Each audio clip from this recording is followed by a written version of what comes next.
الحمد لله رب العالمين الرحمن الرحيم مالك يوم الدين إياك نعبد وإياك نستعين اهدنا الصراط المستقيم صراط الذين أنعمت عليهم غير المغضوب عليهم ولا الضالين.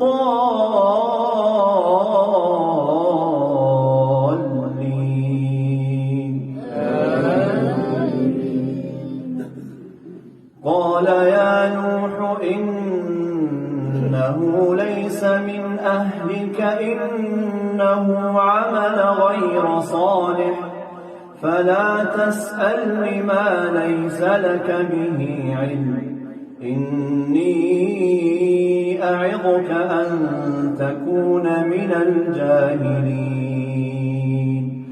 قال رب إني أعوذ بك أن أسألك ما ليس لي به علم وإلا تغفر لي وترحمني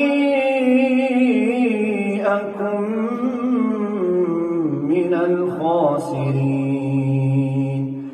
قيل يا نوح اهبط بسلام منا وبركات عليك وعلى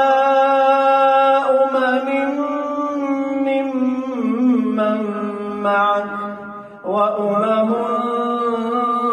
سنمتعهم ثم يمسهم منا عذاب أليم. تلك من أنباء الغيب نوحيها إليك ما كنت تعلمها